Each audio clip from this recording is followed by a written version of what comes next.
Hey, Mike, how are you? I'm doing swell, Bob. How are you and things in Maryland? Well, it's officially summer now. I want to just really say quickly, um, if you pay attention to this show, we usually start with that blinder, um, uh, with the Justice Society getting together, and they talk about Tuesday, and that's because we are usually on Tuesday, and if you haven't figured it out, it's Thursday. So I apologize for the wrong day, but here we are on a Thursday. We're here for a good reason. Our guest, we absolutely wanted to get them in. We were booked for a bunch of stuff, and we will make the time for certain people, and this is one of the people. Our guest tonight, she's not here yet, but she will be shortly. Is the amazing Shelly Bond, and we can't wait to get and talk to her about what she's been up to and the new Kickstarter that she has going, that is currently funding. And I'm going to tell you, everybody's going to want to get a hold of it. Yeah, Bob and I first agreed not to talk about it before the show. We wanted to save it for the broadcast, and then we wound up talking about it. I Right. mean, that's how good it is. But hang on, you'll hear all about it in a little bit. We Yeah. have a few other things to talk about. Sure. We want to. I want to talk about something. We kind of we had this plan to talk about something in our dialogue. If you're new to the show, or if you're no, Mike and I chit chat for a few minutes before we bring in our guest. Call it our opening dialogue. And last Tuesday, on this past Tuesday, we wanted to talk about something. We started talking about some other things, and as I am wont to do, rushed into bringing our guests in because I don't I to be honest with everybody, I'm afraid they're gonna leave. So so I want to get them on the show. Um, but we didn't get to the thing we wanted to talk about. So I do want to talk about that. And Mike has some things. Um, we're going to get to Shelly fairly soon. So please stay with us because we have a lot of really cool things to talk about. I was gifted something recently. Um, Good friend of ours and yours as well, Ed Cato, who will be on the show probably in the next month or so. We'll figure something out. But Ed recently lost a cousin, and it was a tough loss for him. He passed. He didn't get lost in the field or something. But his cousin passed away, and he Ed came across some of his comic book collection, and he reached out to me and he said, "Hey, are you a fan of the Fabulous Furry Freak Brothers? I have some that my cousin had, and I want it to go to a good home. Would you want it?" And I told him that I would be happy to add it to my collection in his honor, and I have received said package of Fabulous Furry Freak Brothers comics. And I think it's kind of good that we're talking about this tonight, with to lead into Shelley's work, because these are truly independent, subversive, um, comics that, with an X, as Dean Haspiel likes to say. Um, I just am super honored that Ed thought of me, and in his brother Andrew's honor, I'm happy to add these to my collection. I've looked through like most of them. There's some are originals, a lot of them, some from, I don't know if they're original from like the early 70s, but these are collections somewhere in the 80s, a lot of 80s, early 80s, mid 80s. Um, and Gilbert. We've met. I haven't seen him in a couple decades. Sure, but you have part of that underground comic scene, and Jay Lynch and Skippy Williamson, two very close friends, introduced me to him decades and decades ago. sure. Gilbert is still with us, thankfully. Yep. And if we were to start chiseling on a mountain to honor a bunch of the great founders and creative gifted people in the comics field in America, Gilbert should be on that mountain. Here's why. He started doing, the type of work with which he's associated when he was in college. A lot of people do. He was at Texas, in Austin, which makes sense. He sold a couple of Wonder Warthog stories to a black and white magazine called Drag Cartoons, which also featured the work of people like Russ Manning and Alex Toth. This is an amazing little magazine. Sure. He'd do these like 3 or 4 page Wonder Warthog stories. When Harvey Kurtzman came around to do Help magazine for Jim Warren, famous humor of Hollywood, Wonder Warthog wound up over there, which is also cool because I love Harvey Kurtzman, and Kurtzman was clearly one of his major influences, which is the case with many of the underground cartoonists. Mm-hmm. Then, after that, us hippies got together. I mean, it just grew out of us. And he came up with the Fabulous Furry Freak Brothers. I think it was for the Berkeley Barb, which was an underground newspaper, for which I had written for a while. It was first published in the Rag. In the Rag. Well, yeah, but that would be in Austin. Yes, in Austin. Yeah.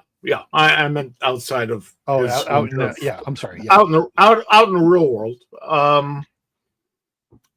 It created the Fabulous Furry Freak Brothers.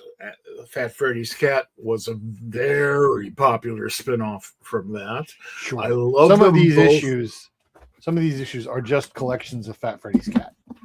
Yeah, and that's fine. I mean, nobody in the world has a right to be disappointed in that, even though the Fabulous Furry Freak Brothers are fabulous and kind of furry. But his contributions go beyond that. He is sort of the Louis Jordan of comics, providing that transition from the old school media to the new. And then he took it one step further. There were a bunch of underground newspapers. I mostly wrote for and edited for the Chicago Seed, but I was with others. The Rat, which was great, and East Village Other, and LA Free Press, and all kinds of stuff. And he took the Freak Brothers. He had a couple of assistants in those days. He took the Freak Brothers and made a sort of a Sunday page, the way they used to be in the newspapers on Sundays, obviously, Sunday page, but where the Freak Brothers were one full big ass page, but there was a topper strip, which in some cases was on the bottom. Don't get me started on that.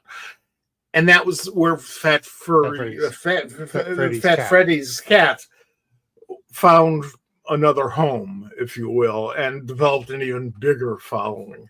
Sure. So he got into kind of the syndication business, or his publisher did. I mean, he was part of that operation. And meanwhile, continued to do all of these, occasionally a Wonder Warthog story, and we should probably reference Don Simpson here as one of his acolytes thereof. Sure, absolutely. Absolutely. And by the way, there were also 2 or 3 solo issues of Wonder Warthog published by the people who published Drag Cartoons. I should point that out too. And I have both of them. They're probably worth a few dollars, but not a lot. But they should be. They're great comics. And yes, they ultimately, the Freak Brothers made it to television. I guess. Yep. They had 2021. Two seasons and maybe a third. You can't tell with streaming. You can still watch them. They're on Apple TV. John Goodman, Woody Harrelson, and somebody else. Pete Davidson. Right. I like it now, nowhere near as much as I like the work of Gilbert Shelton and his assistants. Hey. It's brilliant stuff. Yeah, I know it's all about hippies and stuff, and it's usually all about like what was going on in the late 60s and early 70s. But you're probably tired of that if you're of average age. Tough. I mean, this stuff is brilliant. Check it out. Yeah, I'm super happy to have it. I somehow 2026 has become my year of collecting indie comics with an X. There was when we were at Ithacon this year, I ended up finding a shop. There's a used bookstore, and I will tell our guest about it when she's familiar with the used bookstore. But up top there's a used record store, and in the back there was a bunch of indie comics that I went and stole. I bought them, but I ravaged through them to get them, and then there was some more at Ithacon. So I've added a bunch. I even got an old copy of Love and Rockets this year, which it's just been fun. And so to add these cherished pieces from someone from Ed's cousin who's passed, I'm thrilled, and I've been tearing through them and reading them and just looking and marveling at the detail, the smart humor, and even like I said, you said, a lot of these are from the early 80s. They're that age range, and so it makes sense to me. So I get it, but it's they're dated, and I love that. I love that about things when you read something and you have to put yourself in that place. You have to. Right. It requires the effort. World War II comics are still able to be read today. Sure. Probably differently, but nonetheless, they're still being read.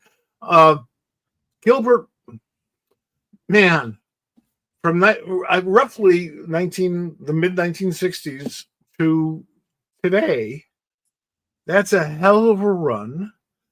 His work is being omnibused or anthologized or something. I know the Freak Brothers have a whole anthology series that's in the midst of coming out. I want to say from Fantagraphics, but I really don't know. I'm just saying Fantagraphics because they're the most likely candidate that occurs to me. I mean, I don't know that Ripoff Press exists anymore in its I believe it. I believe it does, but not in. I don't know if it ever had a traditional form. Well, right. So, I mean, I don't know. I'm not familiar with where it's coming out. I wonder if it's not Kitchen Sink. Either Fantagraphics or Kitchen Sinks would be the place that I would think, or possibly even the Craig Yo. You don't know. Something he might grab at. It's possible. Yeah, I'll find out. There's enough sex in it for Craig. So yeah, sure. I'm glad we had an opportunity to talk about this. Again, like I said, it's kind of ironic that we didn't talk about it on Tuesday when we wanted to, and we're talking about it now because the spiritual successor to Underground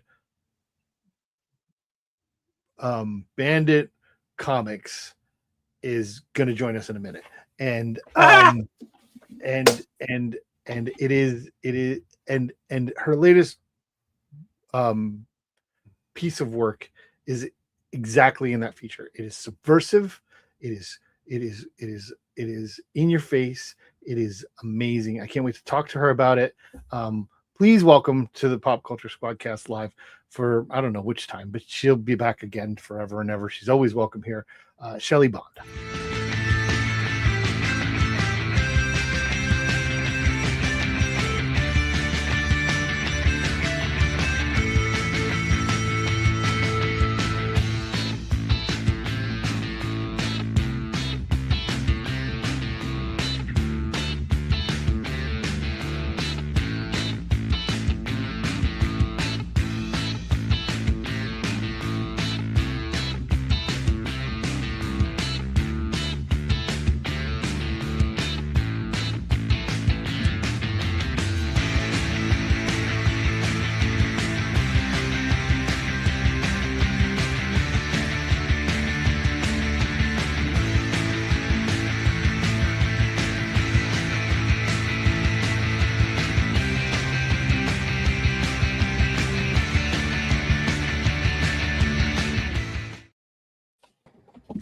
The Hi, dancing, Shelly. the dancing is always the same. Always Of course. with like little fists, like very, That's a go very like 80s, that. right? Right. First of Little all, tiny fists. I didn't know who you guys were talking about when you said the underground bandit of comics. I want that on a t-shirt. Yes. I thank you for such a greatest hits compilation on my intro. That was that's pretty impressive. That piece that Bob just put together. I'm gonna be honest. I've had it. I only had to add like a couple of slides because it's pretty much it's one of my favorites that we have. A lot of times just because I can get so many in it and I can kind of move it around, but it's so every slide it's like yeah, that one. I love it. My heart has just burst out of my chest. It's gunning for your whiskey though and your geezer t-shirt. So I'm gonna say I was listening to you guys. So I want to tell you, I wear this shirt a lot. It's one of my favorite shirts. I wear it at shows, and it's so much fun because people will stop me and say, "Oh, I like your shirt." And usually, I'm much more gray with my beard. I'm not, right. But even still, they're like, "Oh," and they're of the impression that it is an American shirt with the American connotation to the word. And I say, no, it's actually about this really great comic that you need to find. You can go to Off Register Press to find it. And Geezer, and it's funny because I didn't know the word, the expression. I kind of had a feeling that I was right about it, but I ran into Dan Waters and I'm like, hey, what does geezer mean? And he's like, just a guy, just a guy. It's not an old guy. It's just any guy, some geezer. Yeah. Some dude. Yeah. Those of us who are Ian Dury fans know that. No, that's a blast from the past, and I would not have put that in your record collection, Mike. Oh, everything, including the stuff that they released after he died. I got one or two of his son's records there, who sound so much like his father that I get scared. Wow. It's just that simple. Big fan. Everything that happened in that label at that time interests and excites me, but a lot of music does. And he was in the Blockheads, right? Wasn't it Ian Dury in the Blockheads? And what era was that, Mike? Was that like that 70s? Was mid to late 70s for about a decade. There's a good movie. There's a bio movie about Ian Dury. I think we lost half the audience. Who the hell are they talking about? No, we're talking about a legend in punk rock. Yeah, people, listen keenly. We're going to talk about SubCULTURE because it is one of the most punk rock anthology collections of comic and words that I've seen in the longest. I was blown away when I looked at it. We're going to talk about it quite a bit, but I do want you to know that there's I have my Filth and Grammar piece here. I can't know if you can see that. I have Geezer sits behind me every time we're on the air. Yep, you're represented. We appreciate that. And listen, you are a tough customer when it comes to anthologies. I feel like you are one of those people who has exquisite taste in comics.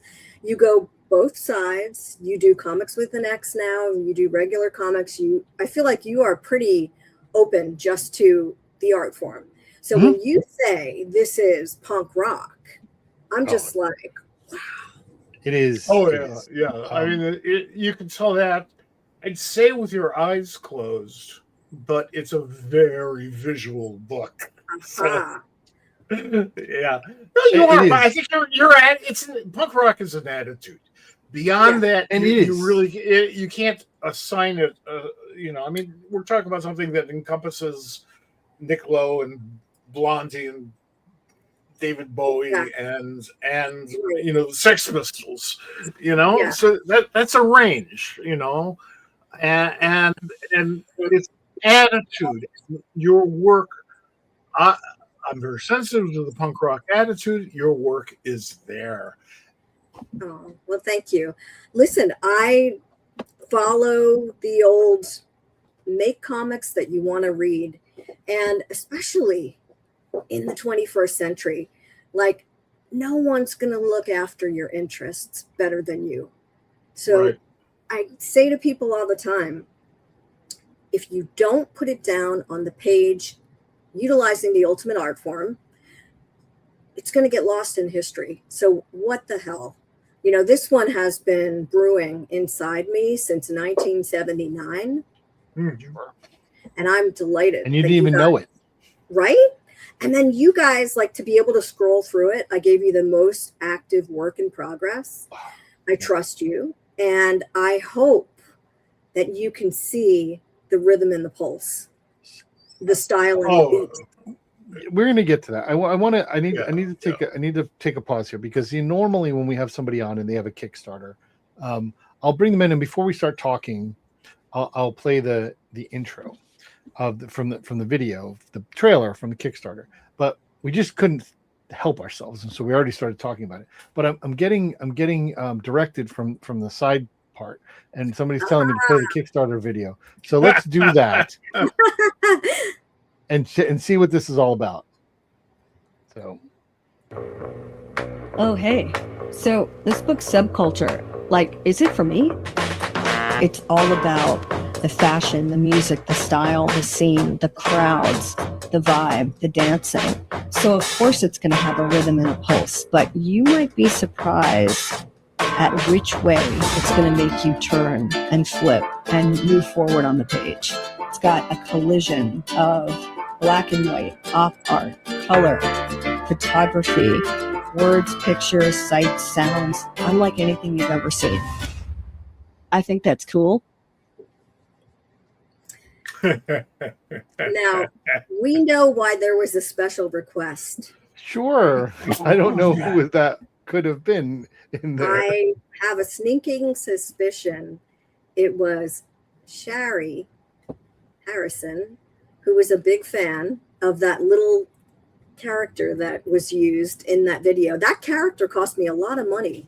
Why? To commission that character to do a puppet show, right? I mean, it was not cheap. Was Liz costing you, or to make the stick? Oh no, I mean, that was the Liz Prince art from Suddenly One Summer Camp from Hell.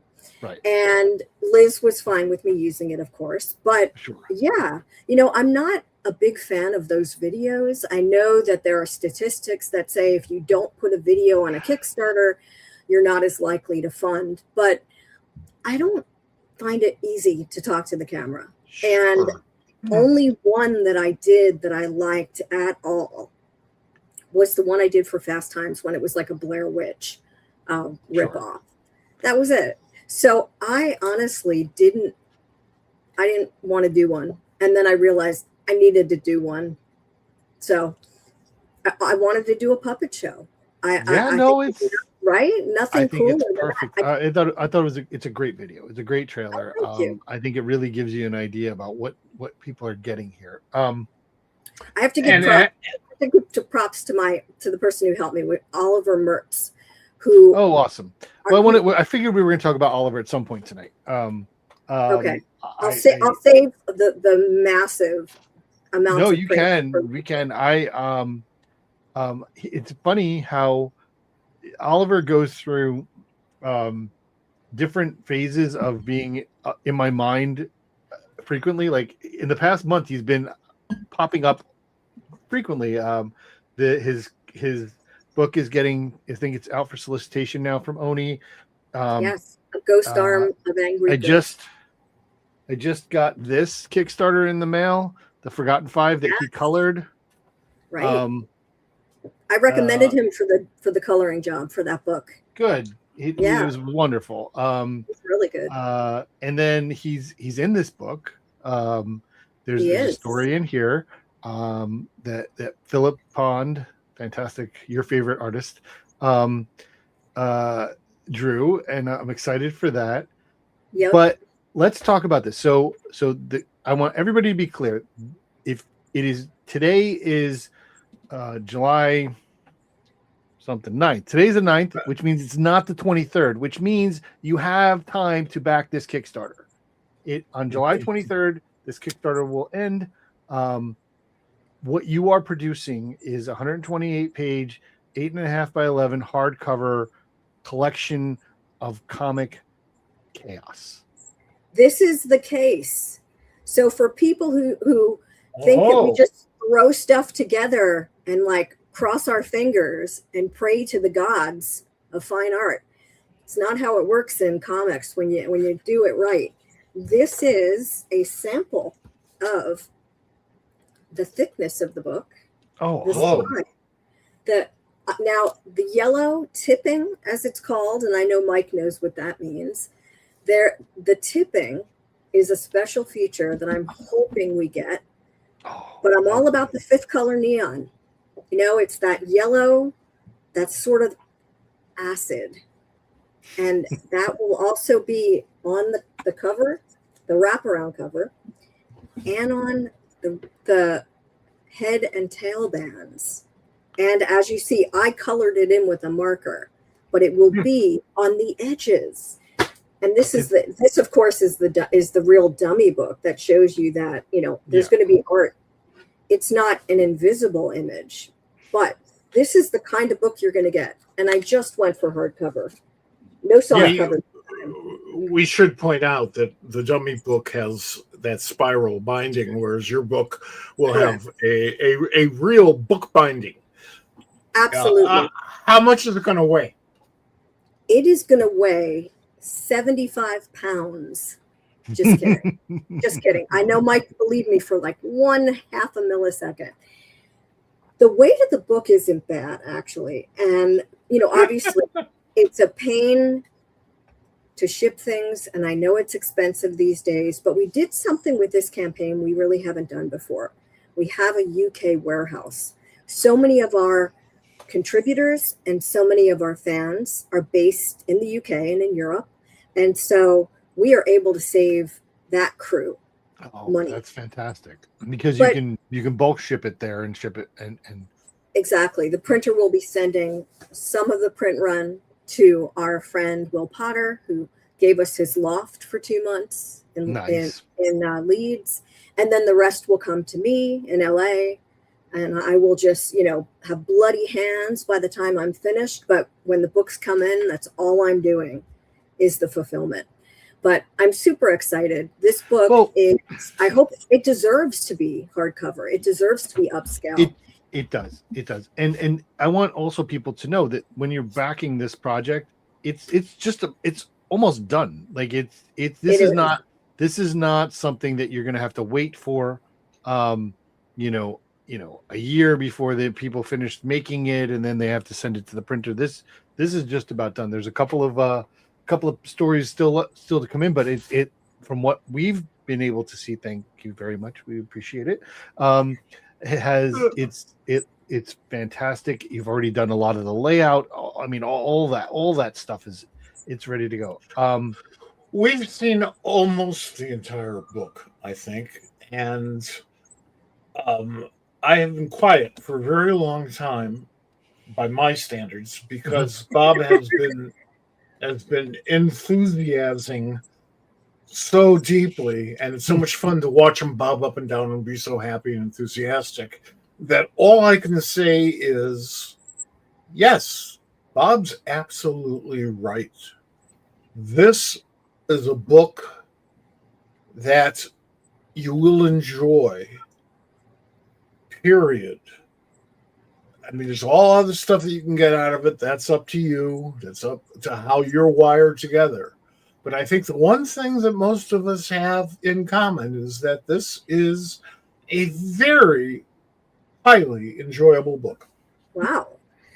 I was nervous there for a minute because I thought you were going to take the opposite approach of Bob and you were going to just scrutinize something about it. And I wouldn't blame you. I wouldn't blame you because this, I'd like to say, I call it a collision of mostly comics intercut with essays, photos, spot illustrations, and other stuff. Because when you set out to do a book on subcultures of the 20th and 21st century, you're not going to get them all. And if right? I mean, absolutely. I'd be working on this for another 5 years if I had any hope of even scratching the surface, especially of the global outreach of different subcultures over the past century and a half. So, in an effort to get the book out timely, I gave myself really, really tight deadlines. And so I started the project right when 100 FAQ on making comics was finished. Mhm. And I reached out to about a dozen of my usual suspect favorite freelancers and maybe a dozen others that I've wanted to work with. And I pretty much said 4 pages, got to be done by the end of April, no exceptions. And then I started to weed out the people who were really going to get me the goods versus people who were going to say, oh, yeah, I'll deliver. And I ended up picking my favorite stories and thankfully working with people who just killed it creatively. Mhm. And in some cases, I'm not going to lie, a few of the subcultures that are Shelly go-tos don't make it in the book in comic book form, but I get to cover them a little bit in an essay or in some very strategic, cohesive areas that I think, Mike, you're going to really enjoy, because there are a few places in the book that I didn't send you where I kind of break down some of the more obscure subcultures by way of cities, storefronts, warehouses, and club scenes. Yeah. So it's going to be, I hope it's going to be informative. I totally get the warehouses. And I think that's amazing. I think that it's just brilliant how your mind put that together. Well, it was a way for me also just to chuck a bunch of my favorite places, fabrics, styles, movements, just into the book so that for the people who are reading it, who want to read it multiple times, hopefully it's just going to like inspire you to like look more things up, go to a great bookstore, just start like combing the racks, because the worst thing in the world is for people to rely on things like AI and Google searching to figure out what was really cool in Geneva in 1972. I'm hoping, at least by peppering some of the sections in this book with fashion houses, weird bands. In 1982, my German class went to Germany. We went to Stuttgart and Baden-Baden, and we went to these cultural places, and I would sneak into the record stores and I would just buy a few albums based on just the art. So Sure. I was discovering weird things, almost getting in trouble, but I don't know. These were just things I would gravitate towards. Well, to me, I continued looking into those things. And it just goes to show you that, like, you can be some shy kid from the suburbs of Philadelphia and somehow see the world and then put it in your pocket. So that's kind of what this is also. The idea that you reach out in that direction to Germany and to the record stores is indicative of who you are, very much so. I have a somewhat similar experience when CDs first came out, which was before 92% of humanity was born. I rapidly learned that the stuff that I was most interested in was stuff that I couldn't get in the States at that moment in time, but was being put onto CD in Europe or in the United Kingdom. But primarily, a lot of it came out of France, as I recall, some Italy. And within, it seemed like minutes, I had this CD collection of music that I a year earlier would have killed somebody to acquire. So the fact that I'm not in prison right now is because of technology. That's it. Well, I'm going to refer to you now as Bebop Mike Record Thief. I mean, oh yeah, I would be. You bet. I love that story. That's great. we've kind of talked about it a little bit, and it was in the intro, but the trailer. But there's something you put in on the page, on the Kickstarter page, that I really loved. Kind of gave a perfect example or a perfect synopsis of what this is. This book salutes the subsets and coteries of the 20th and 21st centuries. It is a tribute to the social disruptors who raised the art and style status quo in order to form a more perfect cultural revolution. It's about survival in a world we no longer recognize. And I'm getting goosebumps just reading it. That's first of all, beautiful words. You have become such an amazing writer. It is unbelievable. I'm so thrilled to see that evolution in you. Well, I'm not. I have to tell you that I had some help. Obviously, I've got the best partner in crime in Philip, who is really my arbiter of, have I gone too far? Is this too much Shelley world? And I think at the end of the day, especially I'm real close to my sixth decade on Earth. The answer to that operative question is no, not if I'm curating this beast. I really do want someone to pick this up and say, wow, these are real hinge points in someone's life. This is someone who lived the good life. And this is what they read. This is what they wore. This is what they saw. Without having any photos of myself, voguing in the book. There could have been a whole book of that. Well, thank you. Yeah. I mean, I got to be honest. I am not in this book. I spent 5 years doing the Filth and Grammar trilogy. So one thing I will tell you is there's some of my writing in the book, but there's no comic book story by me, and there are no pictures of me. Rather, I've hired some really wonderful photographers who I've known had a great collection of either like pop stars or just legends like the Hernandez brothers, and that's something I really want to touch on. So I've known people who've had these great photos over the years of like sort of obscure things, like a bunch of kids outside of a Bow Wow Wow concert. Well, those kids represent how I wanted to dress like that back in 1982.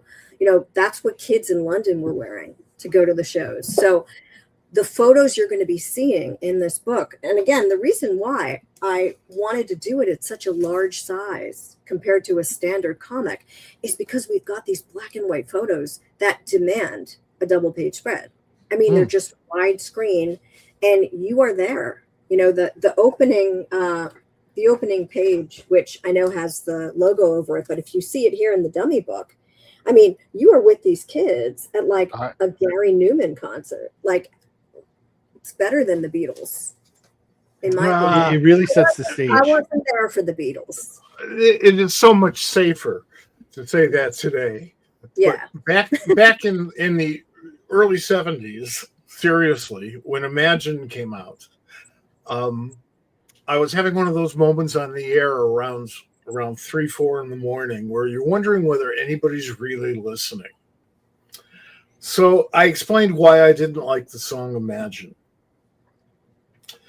Now we go forward to about 10 years ago, maybe a little longer, 15 years ago. And I happened to mention that incident on my internet radio show. And I got email from people who heard the original and were still pissed at me. That surprised me. No, I wasn't surprised, but it's like, it's a phenomenon today that we are familiar with that we weren't so familiar with it just a couple of years ago, where we can be surprised but not shocked. Yeah, exactly. Huge difference. You know, in those that's a two huge difference. We didn't quite have to think about that before. Yeah, absolutely. One of the things I got a bunch of stuff we still got to get to, so folks, hang in there. 'Cause we're going to talk about this for some, but This always there's a question happens. out there. There's a question out there that I had as well, and so you, so the end result of the people who are in this book is a list of all of your creators, or many of your collaborators in the past that you've had over the past 8 to 10 years, who some I expect they're going to be in something. But what was the process of picking what to include in the book, both in a creative production, for whether it's an essay or a comic story or whatever it is, but also the one thing I want to talk about with this book is that I mean, I've only seen a digital copy of a preview, but it's a textural, experience, because something is thrown onto a page and it looks that way, but I know it's very carefully placed. And it attacks you in this sense. And then the next thing it comes down and it may move your temperature in a different direction. It's very, very visceral in terms of moving you from place to place. How did you go about that process with editing the book? And as someone who has been an editor of things like this in the past, and you've taken time away from that, was it fun to come back to? I know that's probably 8 questions I just asked. It's okay. It's okay. I should hire you as my PR guy. My God, you're amazing. We'll talk after the show, assuming that we're going to ever end the show. I think we could all be on this continuous loop here, chatting. But first of all, the anthology is still one of my favorite ways to make comics and to pay it forward and to remind people out there, all of the people listening and watching, make comics. We don't say that because we think it's funny. We don't say that because it's 2 words and then we can run away. When you make comics, you prove to people in the industry and your community that you can get shit done. You can hand them something and say, I did this, right? Anthologies always have a bad reputation, always will have a bad reputation, because people love to complain about stuff. But the best thing about an anthology is it's going to always be a mixed bag. There are always going to be things that you like or that you love or that maybe wasn't your cup of tea. That's the point. What it should be is an experience. It's like it's a chance to have an intimate experience, especially with this crew of phenomenal thinkers and provocateurs. I mean, I really wanted to get some subversive people in here. Peter Milligan hasn't really written anything for me for years, and I knew he still had a really good story in him, and I'm sure he has many, but I just wanted one. I just wanted the story in 4 pages that represented everything that meant something to him by way of a subculture. And so, in the brief, I always do a rough brief, whenever I'm putting together, I'm doing outreach I don't call everybody separately, but I always think hard about what I want people to think about before they pitch. Because I don't just want that story that's just collecting dust. I wanted something that made sense in an anthology about subcultures over the ages, but they didn't have to be real subcultures. They could be from the future. And I wanted to be sure that people were not just going to give me something off the top of their head. I was very clear that I wasn't just going to take anything or everything, and I was going to be pretty selective. So right off the bat, I'm just following my own advice from Filth and Grammar. I always do a 1-sheet pitch for myself on every project. Something like this, because it's been in my heart and in my head since 1979, nostalgia kicked me in the teeth a little bit. And I did get burned because I do have my own new wave dreams.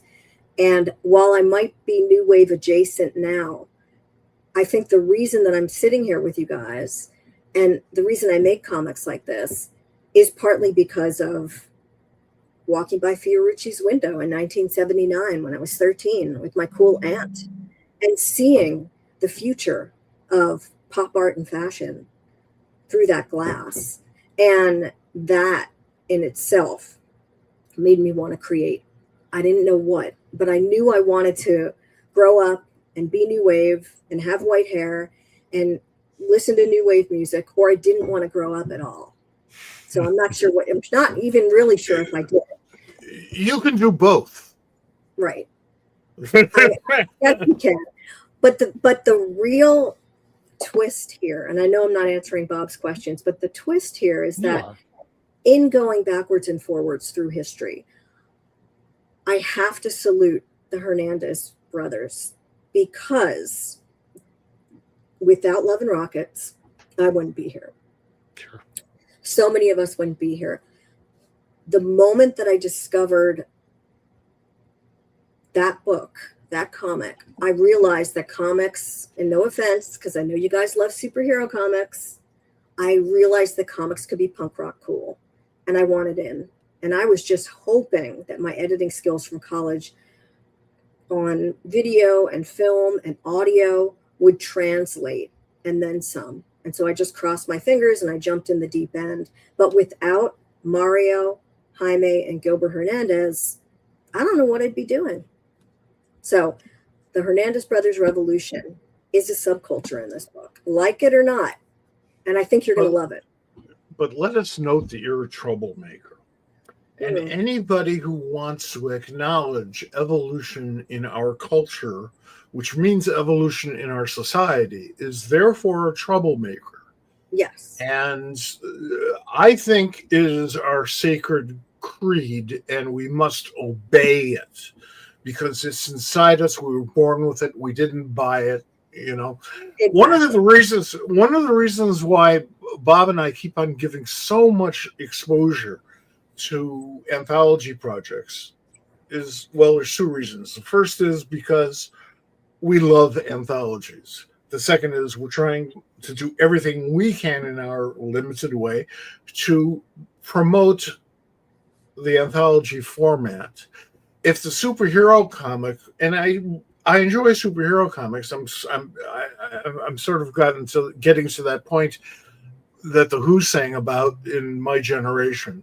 You know, about don't try and dig what we all say. You know, right. Every generation has a right to its own, and after a few generations, like if you understand it, you probably shouldn't. So right. you know, that's perfectly cool. But it did kill, coincidentally, the anthology concept in this country. And certainly not in the rest of the world. And 2000 AD really showed us what the future could be like. And that was in 1978, I think it started. So, and those were sort of superheroes. I mean, heroic fantasy. And there's a difference between heroic fantasy and superheroes. But you can use the phrase heroic fantasy when you think people are going to cop an attitude about superheroes. Right. It's got a nice attitude. It does, doesn't it? And you can say, well, it's heroic fantasy at 2000 AD.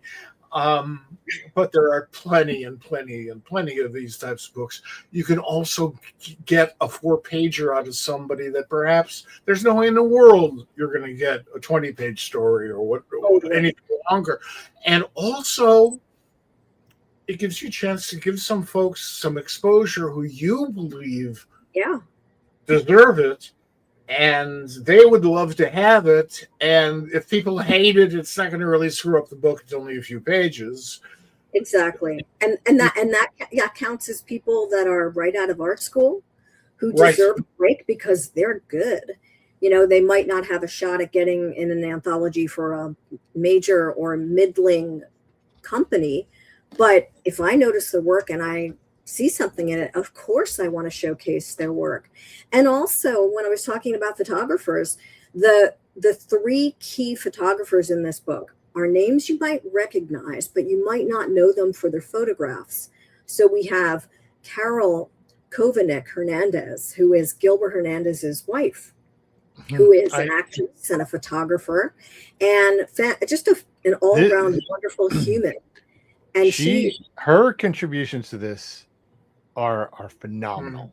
I know, right? I mean, just incredible. And then, of course, we have Steve Cook, who is one of the design directors at DC Comics. He and I worked on logos a lot. Many of the books that you flashed on the screen for my intro had logos designed by Steve, because we had a really good, simpatico way of working together. Now, Steve has been a photographer since, I think, 1978. He's a bit older than me. I'm glad someone is. And I've seen his photos. Well, all right, only a little bit. But I've seen Steve's photos over the years, and they deserve to be in a book. So he was really one of the first phone calls I made. And then also there's a wonderful writer named Marguerite Van Cook. She happens to be married to James Romberger. Now, Marguerite, I didn't even realize, was in a punk band called The Innocents, and she toured with The Clash and The Slits in 1978. Wow. And first of all, she's a phenomenal writer. She did a book called The Late Child and Other Animals for Fantagraphics a number of years ago. It was so beautifully written, and I couldn't wait to just reach out to her and ask her if she had any photos and if she had anything to say about what it was like living in New York and playing at CBGB. So, what was the name of her band? You had mentioned it, but Innocence. Okay. I'm going through my mental Rolodex. Oh no! And the thing that's interesting about the essays, some of them are anecdotes, some of them aren't formal essays, but they're all personal. And that's what I wanted this anthology to really reflect. I wanted stories that people didn't just want to pitch me, but stories that they felt like they couldn't wait to write and draw. In most cases, we have cartoonists. We have a couple of stories where we have a writer and I paired them up with an artist, which is always a blast.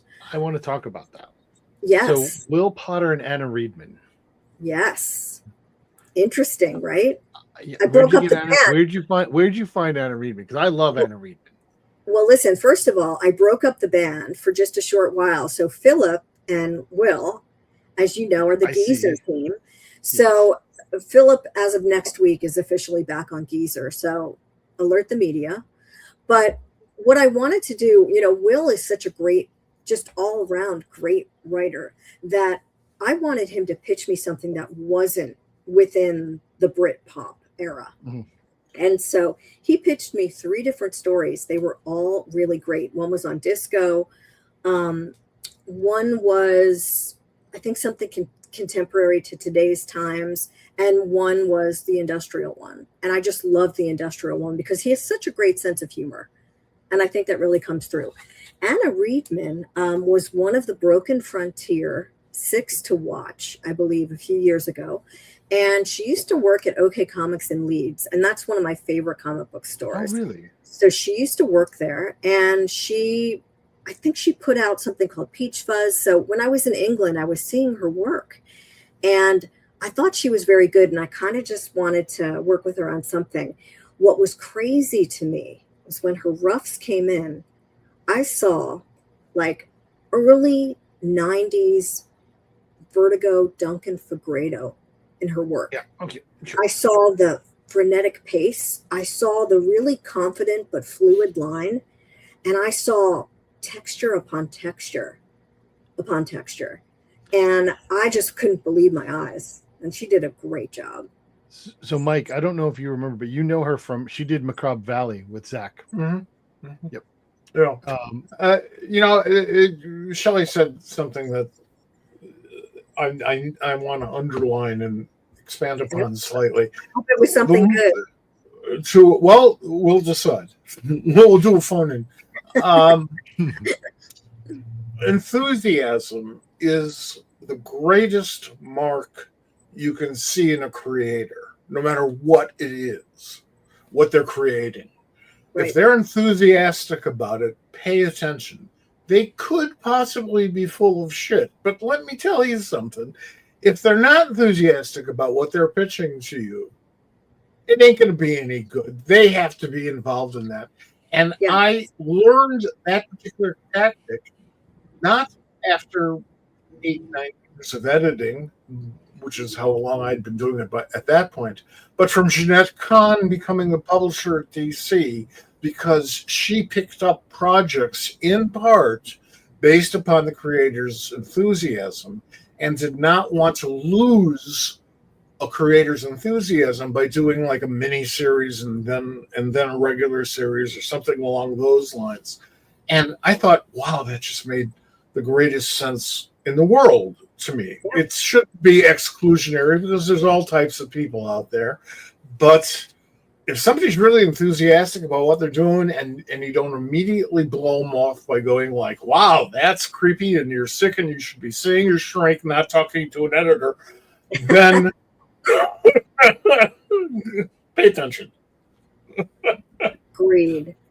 But honestly, in any anthology, especially something of this length, there are 14 comics and there are 6 essays and there's all kinds of other things in this book, but few of the stories didn't come to fruition. You're in a book of this size, 128 pages.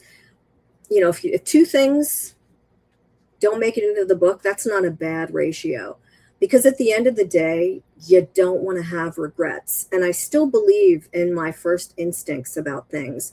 And 80% of the time, I'm like, yes, I did it. I pulled it off.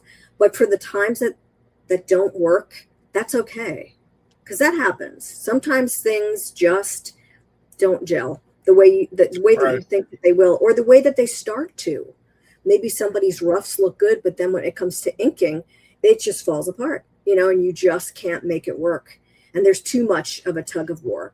And that's when you need to say, hey, I appreciate what you did. I want to work with you again, but I'm going to pay you for your work, but I can't put it in the book. Right. And that's just part of making art.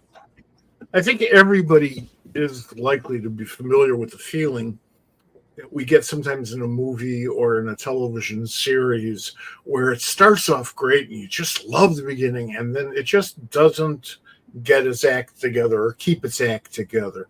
All the brilliant stuff is like fireworks, and once they explode, it's over.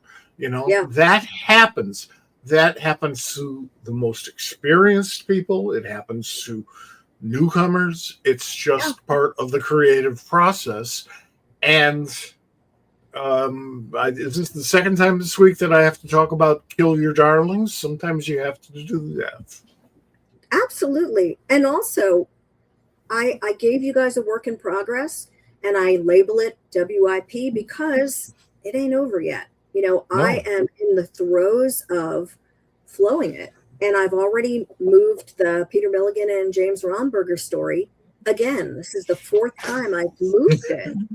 And that's because when Milligan wrote this story, I would guess it took place in 1972, was inspired by A Clockwork Orange. But he said it's a timeless piece. He didn't want it. He wanted it to resonate through any generation.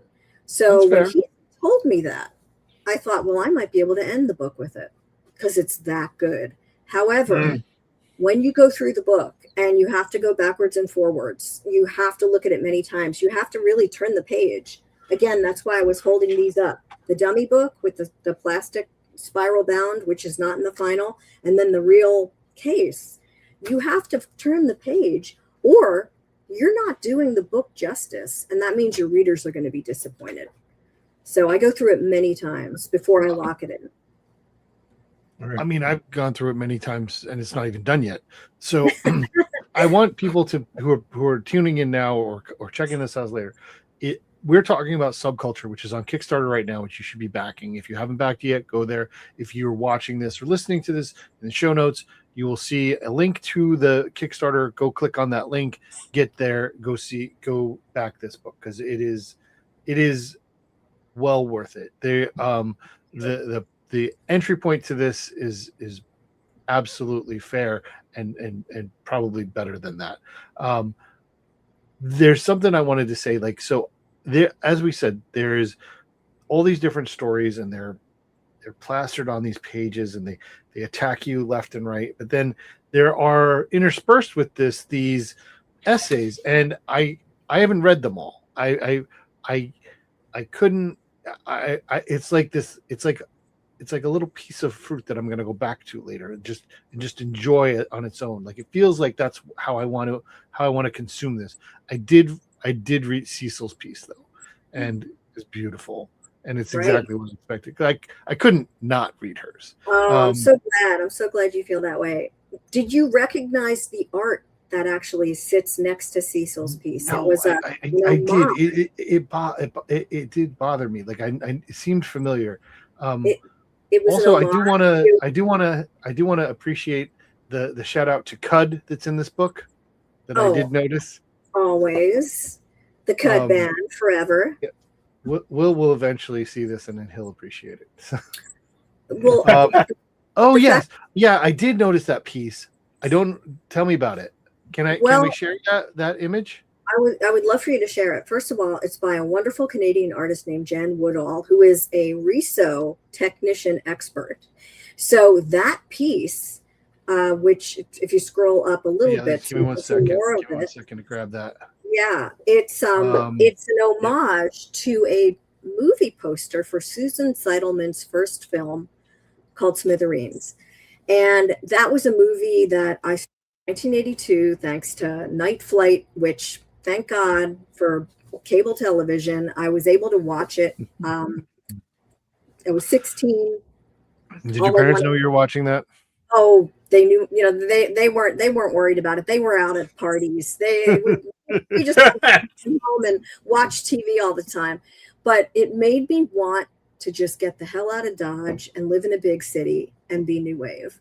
And so that piece means a lot to me because it's really it's a love letter to the kind of new wave that I wanted to be, because it wasn't mall new wave. It wasn't like bright 100% yellow, 100% cyan superhero pop colors. It was kind of a grungy, like down and dirty East Village. It totally matches Cecil's piece. It's a beautiful marriage of art and words that goes together. Excellent. Well, thank you. Cecil is probably listening, so I'm sure she's going to be thrilled. I hope so. Every time I see a representation of that period, the late 70s, early 80s, CBGBs at all, yeah, I'm caught by the fact that it is accurately drawn. It looks like a hellhole. It looks like just garbage all over, and people who you think are probably maybe dead, or at least a senator from Kentucky. And it might offend you if you were part of all that or you've been into all that. Not me, because back then I didn't see the garbage. I mean, I knew it, but I didn't see it because I was so fixated on all the cool shit that was right in front of me. And it was unbelievable, right? I mean, you didn't mind the grit on the pavement because there was like glitter in the storefronts and marks, and even having to run past the bus station at Times Square. The few times I went into New York when I was a teenager with a parent, I was not allowed to go by myself. My God, I would have been kidnapped. Like that's how my family made me feel, like you're not going alone. But there's a chance. That's true. I was also, let's face it, like, looked young, was small, could have been a problem. No, I've gotten taller since you last saw me. Okay, all right. I'm looking at my feet, though. I'm wearing higher platforms. But I think that the truth about New York is whether you were there in those days, you wanted to escape, because cities always felt like anything was possible. Like you could reinvent yourself. You could hang out in clubs. You could shop in cool boutiques, and of course wait for the sale because you couldn't afford much. But you could be a part of the pulse of the street, and there's something so important about that. one other thing I just want to say about the essays, and I think Bob nailed this on the head.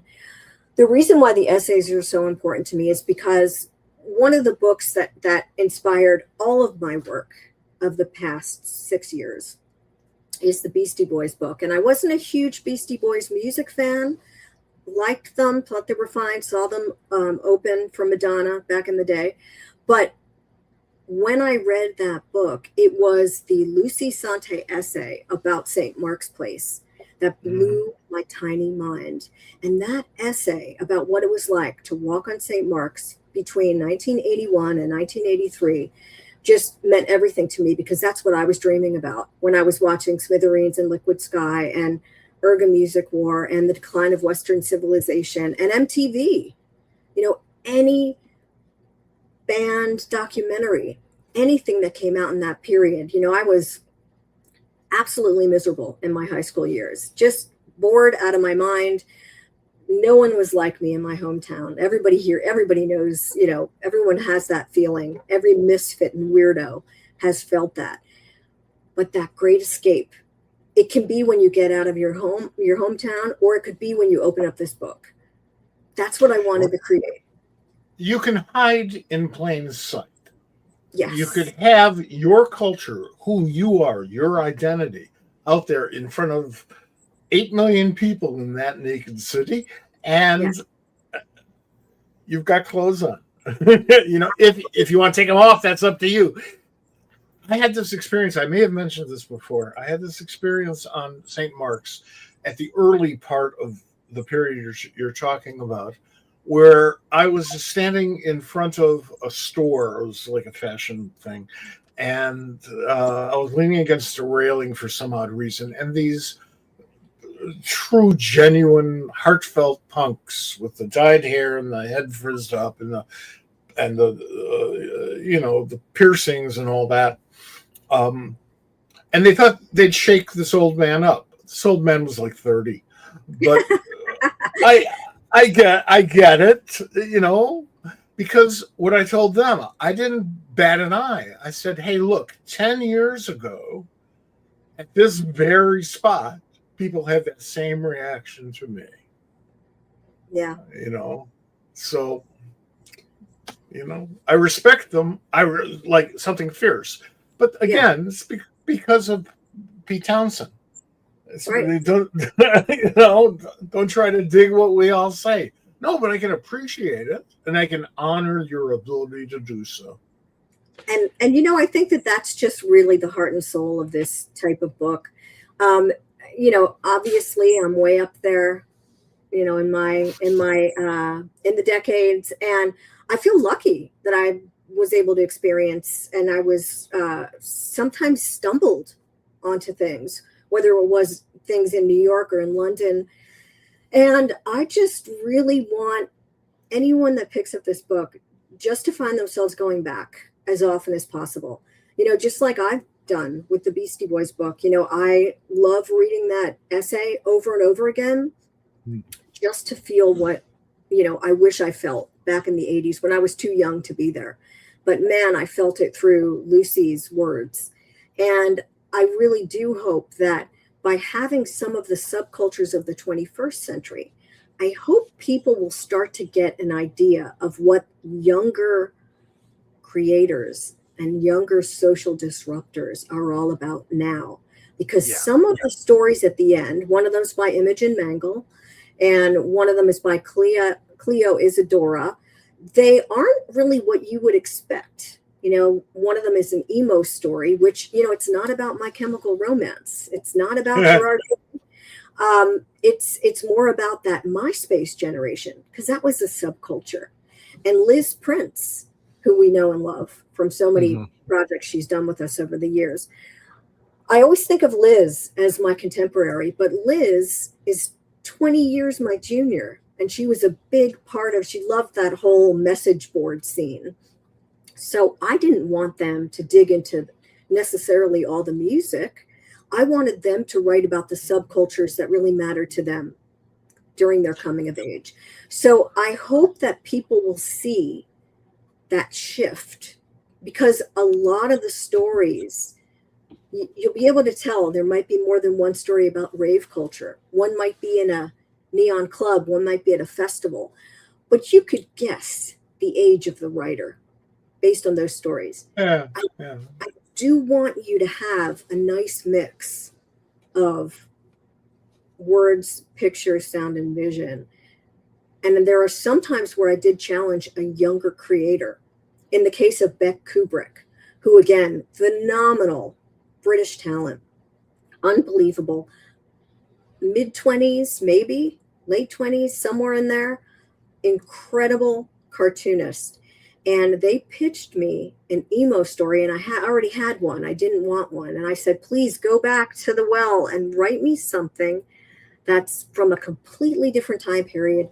Do you like Punk magazine? That's all I needed to say. And they came back with a fake zine that could have been made in 1975 or could have been made 3 months ago when it was made. That's what I think is fun about curating an anthology, is sometimes saying no to people because you want to push them in another direction. So I did that a little bit here too. Right. Good for you. It's a great job for people who don't mind thinking of themselves as control freaks. Me, a control freak? One time you'll get me to quote Alfred E. Newman. That's the only time I'll ever do it, because I could just, every time I would see that big headshot at the DC offices, I just wanted to kick his teeth in and give him a bloody nose to get rid of that snot out of his nose. But that'll be another podcast for us. We can spar about that. There's something about, and as we were talking, I've kind of been thinking about it. I grew up in the 80s and early 90s, and I always felt other. I always felt outside. I always felt that I was not part of whatever was cool or in. And I was a comic book nerd. I read, superhero comics, and I read other comics, and I was the kid who had ripped jeans, and I took puffy paint and wrote weird things on the side of them, some in Russian, some in Latin, but that was okay. Growing up where I did, I never felt that it was a threat. Let's put it that way. But by the same token, there was something I was missing, and I feel like that's a very common experience for people who love this medium. I think that people who love this medium and this type of expression of art and thought will immediately understand the stories and the experiences of the people and the things that are being put here. I think it's very common amongst fans of comic book or this type of storytelling that is the perfect audience for this type of stories, this type of anthology. Bring us your people. We need more of your I'm telling people, if you like comics, you will love this. I think 80% comics, right? Like, it's got to be mostly comics, but it does other stuff too. No, yeah, absolutely. That's my point. Even though, like I said, it is an assault on the senses in every possibly good way you can imagine. Well, thank you. That's high praise. Thank you. Check is in the mail. Outsiders predominate our younger communications cultures, always does.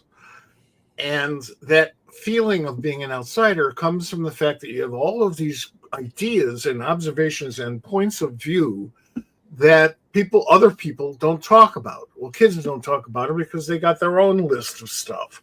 And adults don't talk about them because adults haven't taken a good shit in decades. So,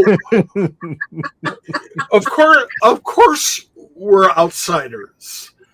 The trick is, how do you communicate your story, whatever that story may be, in a way that is both true to the story, right? Unique, right? Nobody wants to read the same thing twice.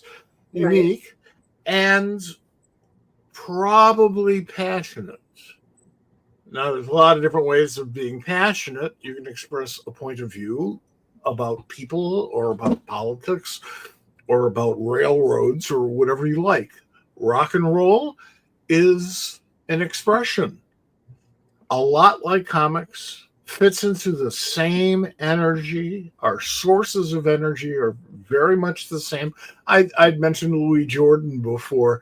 Louis Jordan founded comic books. He's the Jack Kirby of musicians who brought that energy to comics, and there were plenty of people before him. Yet his was unique too, and I can say that about a million different people. So there's no doubt that our type of work attracts loners and rebels, or loners who become rebels, which is probably the more accurate way of putting it. Well, and, that's fun. Yeah, listen, I like how you were, connecting the music and the comic scenes. I mean, look, music, I think it's easier to be brave about music. I mean, let's not talk about talent right now, but let's just say, you have an electric guitar, you got 3 minutes to write a song. You can play a song, you can sing your heart out, you can scream your heart out, you can be passionate for 3 minutes.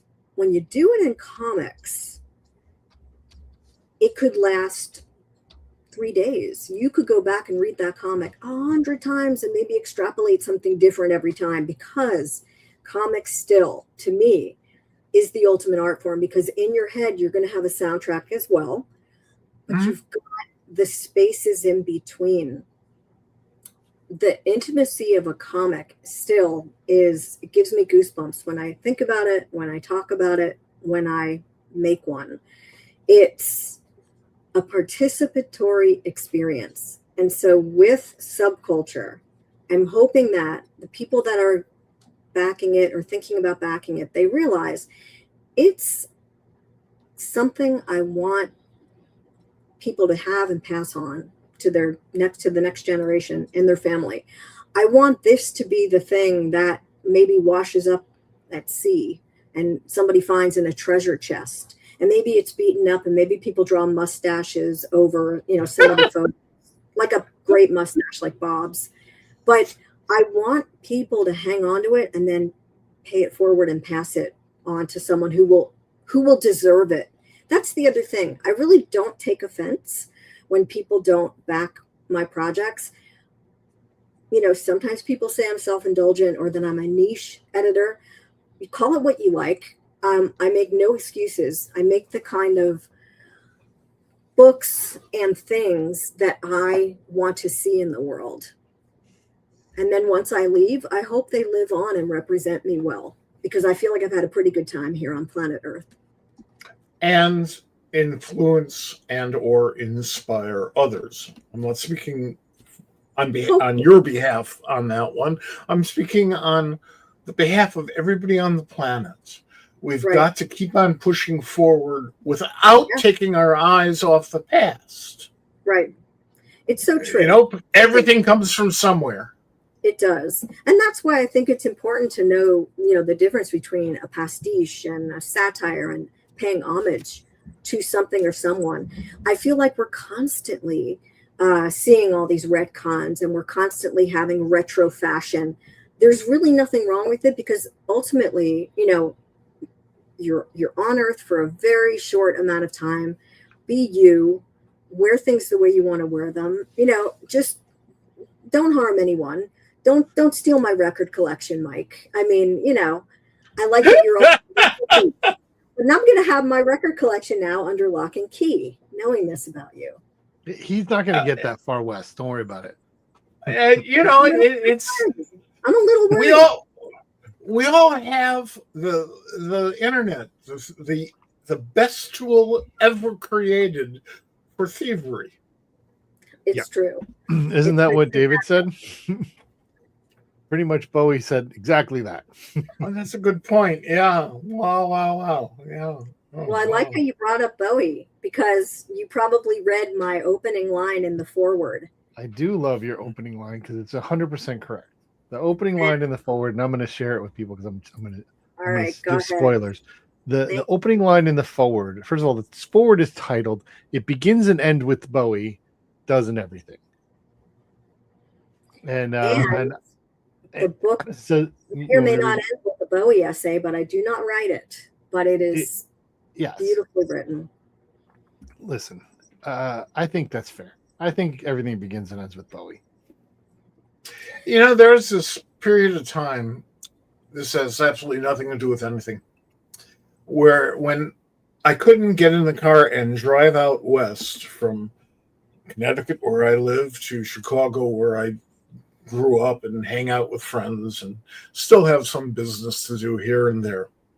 Every time I got in the car to make that drive, somebody big died during the drive to Chicago. Wow. David Bowie, Tom Petty, Stan Lee.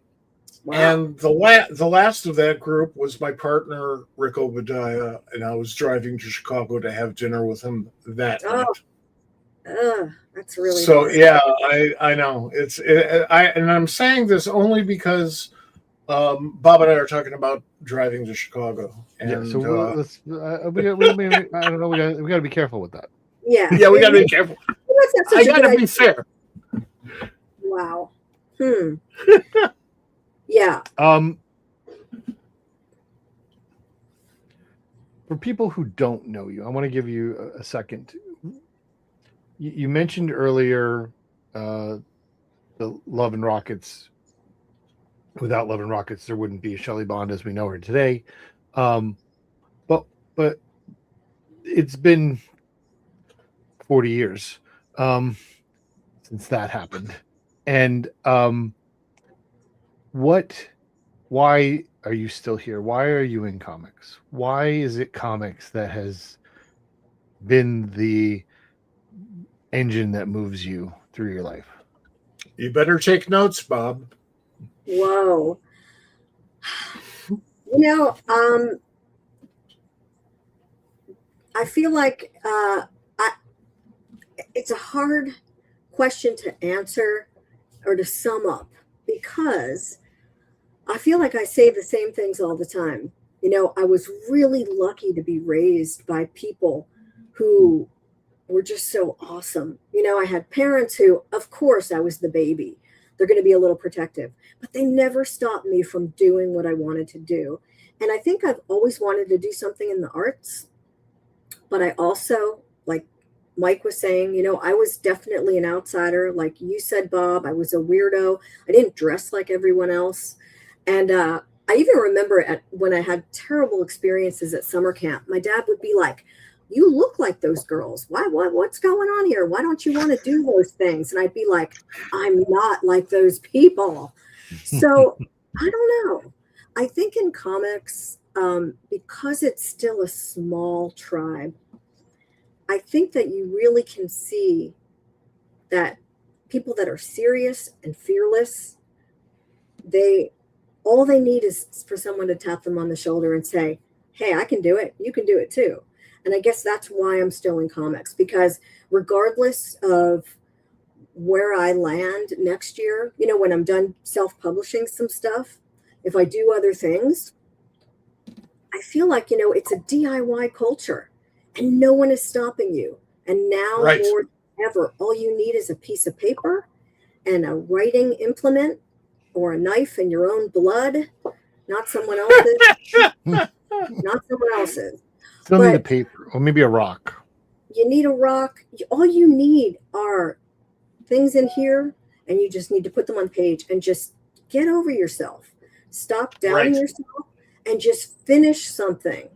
And with comics, that happens. That can happen more often when you take the advice of your elders, like the three of us. It's like, just do it. Like no one is stopping you. There are communities out there. There are crowdfunding platforms. There are local schools. There are community colleges.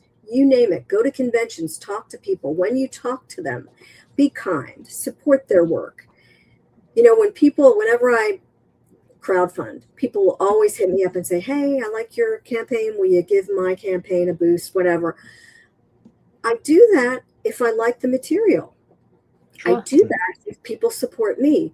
It's a lot about, lifting other people up around you. And that's part of the fun of crowdfunding in a very crowded space right now. So we talked about Oliver Mertz, and I know Oliver has a campaign for monuments, which is a great project. Oliver, I want to give him props because Oliver was my guinea pig test subject in my Filth and Grammar 102 class, where we edited what is now Oni Press's hardcover book, Ghost Arm Made of Angry Ghosts. So it was workshopped through filthandgrammar.com, not just through me. I had a whole crew of really talented editors who helped Oliver and Alex and, question some things and helped get the first 30 some pages into shape. I'm not taking credit. Oni did the rest with Oliver and team, but it started there because Oliver backed one of my campaigns at a level where I could critique his one-sheet pitch. And I loved it so much that I said, if you want to send me the script, I'll give you my 2 cents for free if you want a cold editorial opinion on your work. The pitch is that good. If I were still at Vertigo, I'd want to work with you. And that's how our friendship began. And it continues to this day. And I will say, Philip, I had hoped Philip was going to write and draw his own story for this book. But Philip was nosing around in my office and happened to see Oliver's pitch for Year of the Mud. And he was like, oh, I like this one.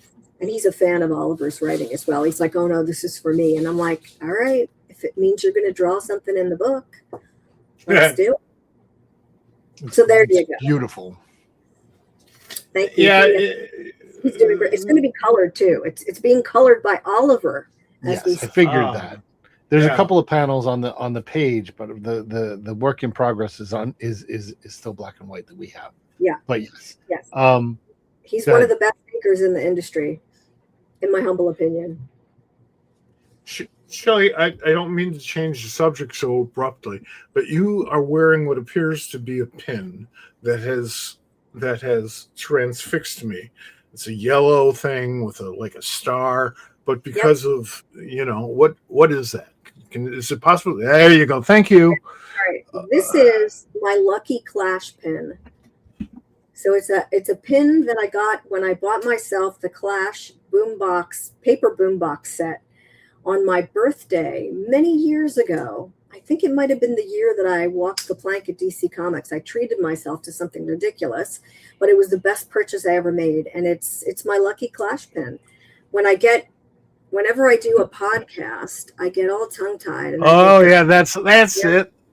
I'm just going to ramble the whole time. I need the strength of Strummer and Jones back in the day to keep me focused. Know your rights, people. I want Strummer's Beach. Ugh.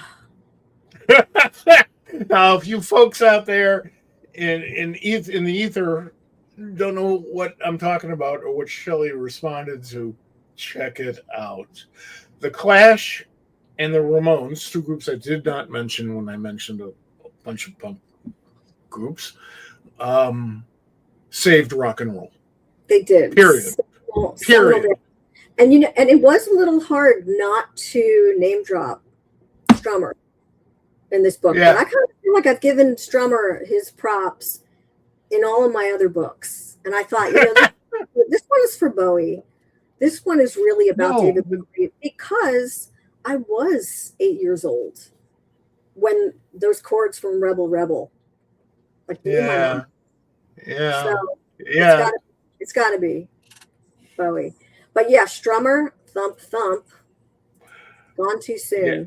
Still had so much to say. And we should be heeding his words every day. True about Ian Dury as well, although that was a little bit more surrealistic, a lot more surrealistic. He died young as well. And, that's always such a shame, not because, death sucks. I'll go along with that. but because we as consumers of culture can't help but think, wow, that stuff was great. I wonder what would have happened if. Right. You're left with that too. Yes, of course. And I think that's what's so fascinating about Love and Rockets and comics. Comics with an X especially. I do think that the Hernandez family has made it possible to cross over from comics with an X to mainstream comics to indie comics.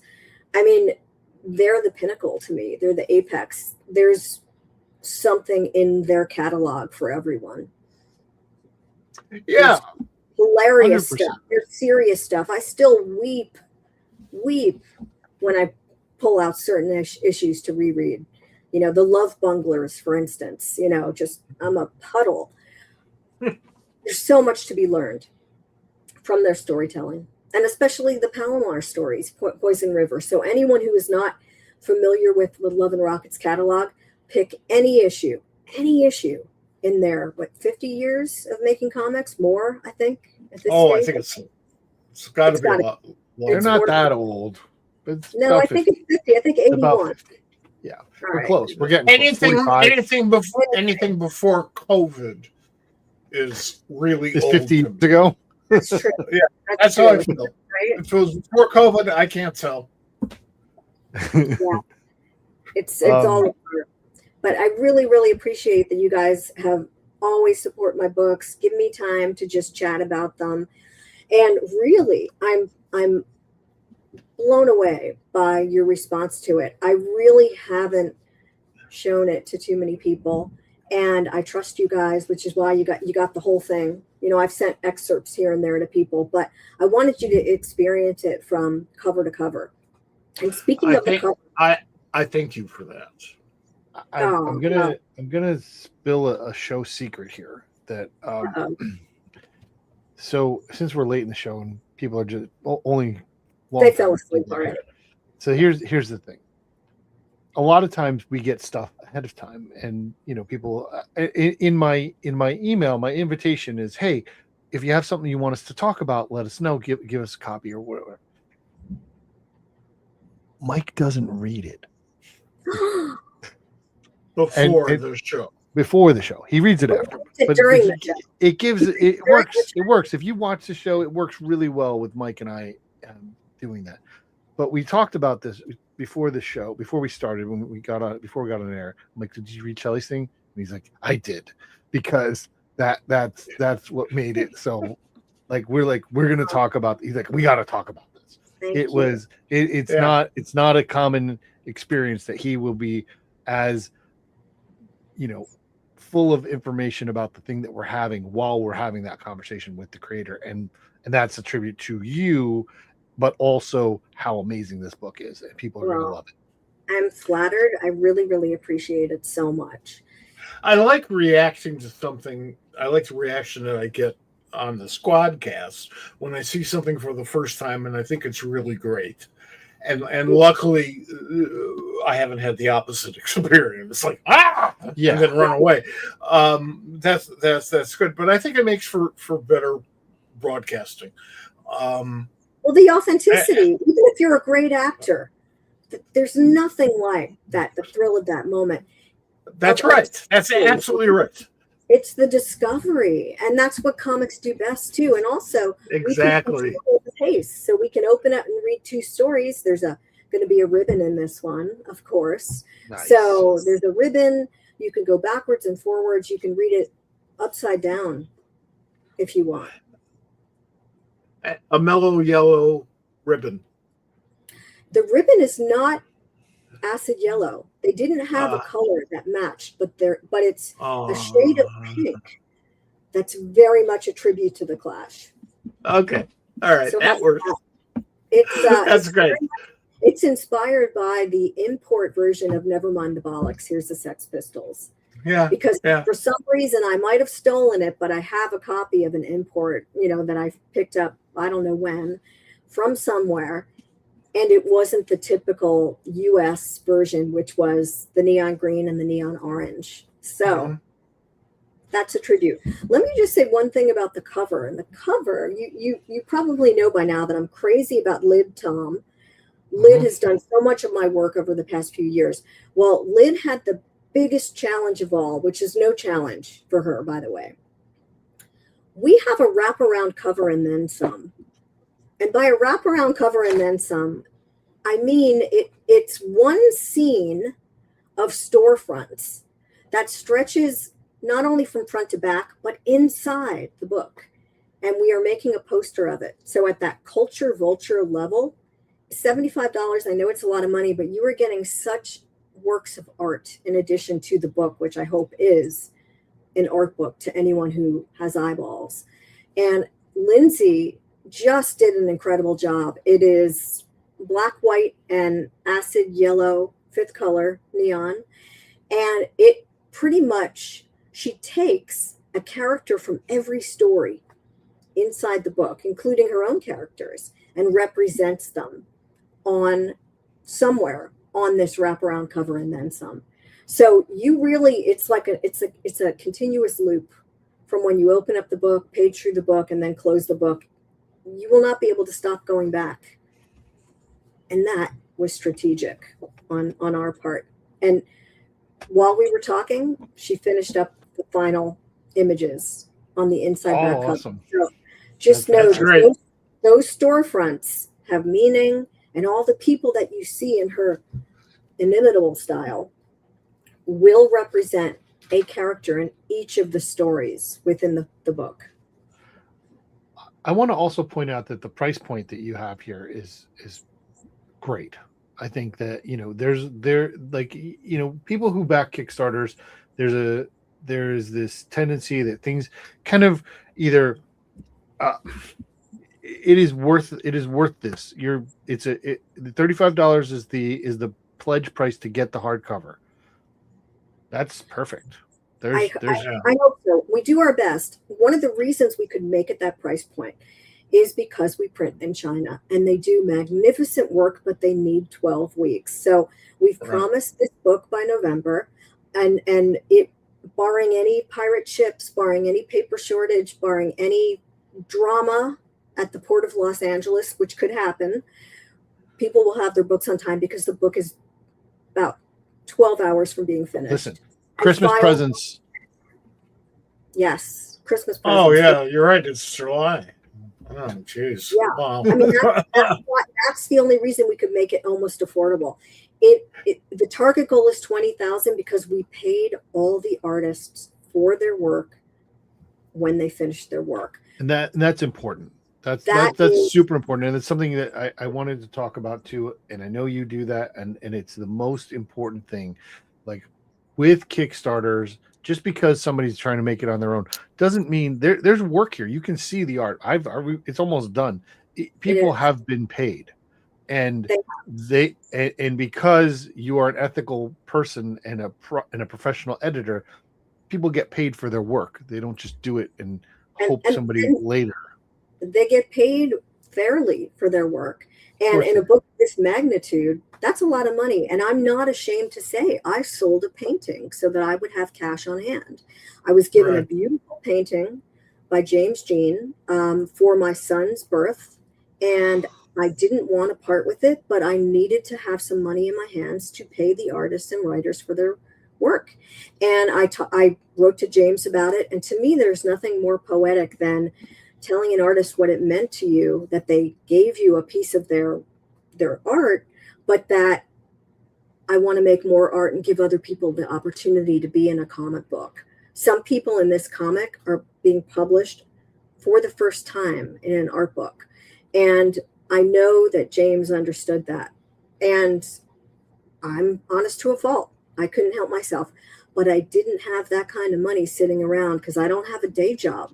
I didn't get a golden parachute from a big time publisher, and I'm struggling like everybody. So when I say I'm crowdfunding, I really do need the support of everyone out there, because the money I've spent is now spent, and I'm really crossing my fingers that you can spread the word, and anyone who's even remotely interested in subcultures, from the 20th century, 21st century, into comics, into music, into fashion, style.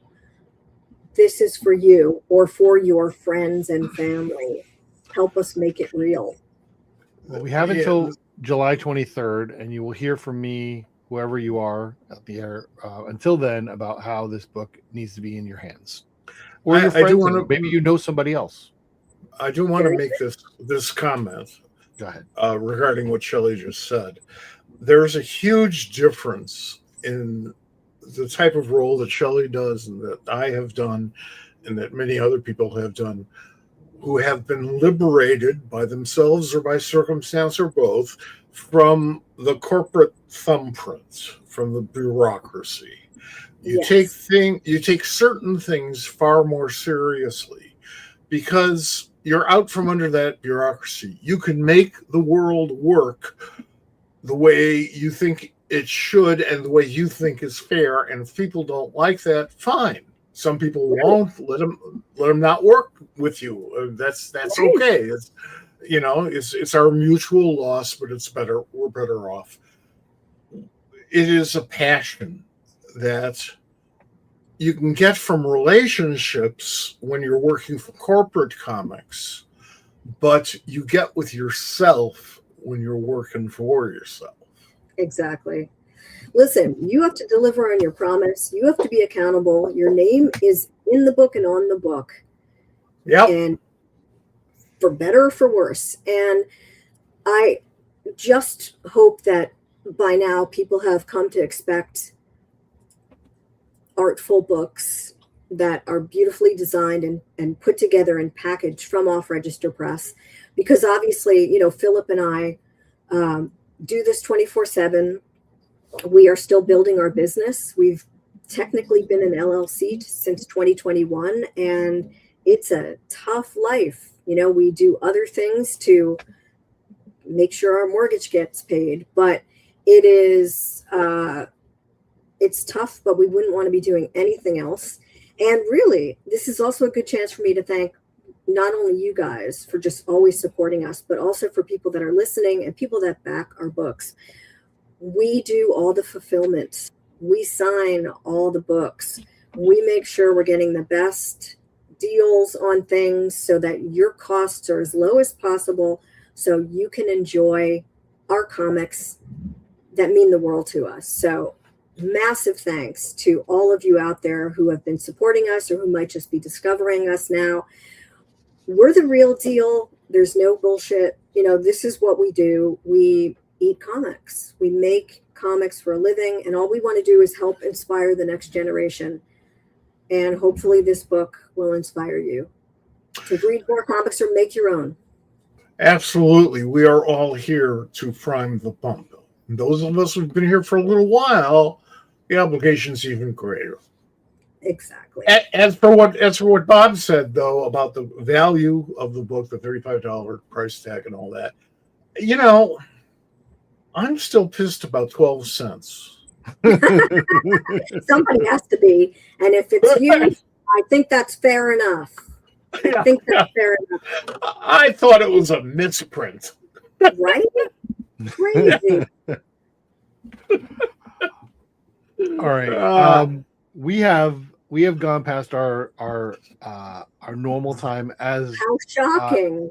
Three chatty people. Completely unsurprised that happened. Go figure. Right?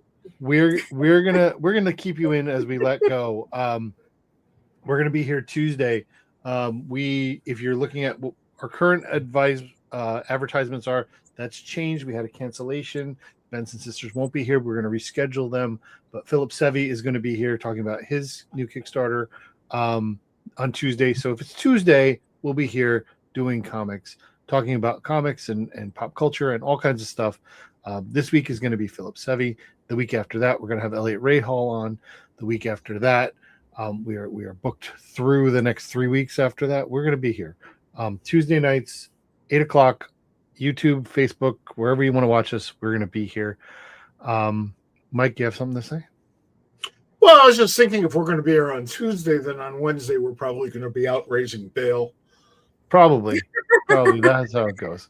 All right, everybody. We'll see you then. Thanks for being here. Thanks, Shelly, for being here. Thank you, Shelly. It is Thank you, always guys. a personal, overwhelming pleasure sharing Wow. these Back- moments with you. Back As we always at say, time. read more comics. They're good for you, and we'll see you later. All right. Thanks, folks. Thanks for being here. Good night.